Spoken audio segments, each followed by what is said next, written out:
ফালাকাটার প্রধান সমস্যা এবার মিটতে চলেছে।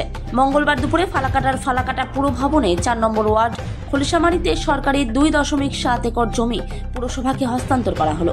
ফালাকাটা পুরসভার চেয়ারম্যান প্রদীপ কুমার মহুরী সহ ওয়ার্ড কাউন্সিলরদের উপস্থিতিতে ফালাকাটা ব্লক ও ব্লক ভূমি সংস্কার আধিকারিক জমি হস্তান্তরের কাগজপত্র ফালাকাটা পুরসভা নির্বাহী আধিকারিকের হাতে তুলে দেন। ফালাকাটা পুরসভার চেয়ারম্যান প্রদীপ কুমার মহুরী বলেন, ফালাকাটা পুরবাসীর মূল দাবি ছিল কঠিন বজ্র প্রক্রিয়াকরণ প্রকল্পের জন্য জমি চিহ্নিত করে কাজ ইতিমধ্যেই শুরু হয়ে গিয়েছে। আজ সরকারিভাবে সেই জমি পুরসভার হাতে এলো। দ্রুত এর কাজ সম্পন্ন করে এই বছর শেষের দিকেই বজ্র প্রক্রিয়াকরণ প্রকল্পের কাজ সম্পন্ন হবে এবং ফালাকাটাবাসীর যে দাবি নোংরা জঞ্জাল আবর্জনা পরিষ্কার, সেটাও এই প্রকল্প শুরু হয়ে গেলেই তার কাজও শুরু হয়ে যাবে এবং শহরাঞ্চল পরিষ্কার পরিচ্ছন্ন থাকবে।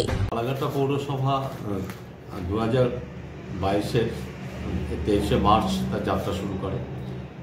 18টি ওয়ার্ডে তার পরিষেবা প্রদান করার জন্য যেটা মুখ্য দাবি ফালাকাটার মানুষের সলিড ওয়েস্ট ম্যানেজমেন্ট, কঠিন বর্জ্য প্রক্রিয়াকরণ, তার একটা নির্দিষ্ট জমি আমাদের চিহ্নিত হয়েছিল।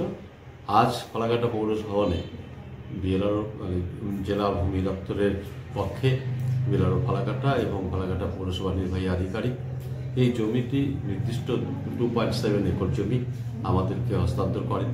ইতিমধ্যে সেই জমিটির উপরে আমাদের কাজ চলছে।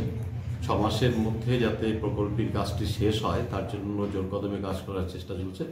আমরা আশা করি 2025-এর শেষের দিকটায় আমরা ফালাকাটাবাসীকে হয়তো সম্পূর্ণরূপে এই প্রজেক্টটির কাজ বা সুবিধা মানুষকে দিতে পারবো। শহর পরিষ্কার রাখতে বাড়ির থেকে বর্জ্য গ্রহণ করা কঠিন এবং যে সাধারণভাবে যেটা বাড়ির থেকে যে বর্জ্যগুলো আসবে সেটাকে আমাদের যে কর্মীরা থাকবেন তারা সেটাকে সংগ্রহ করবেন, প্রক্রিয়াকরণ করবেন।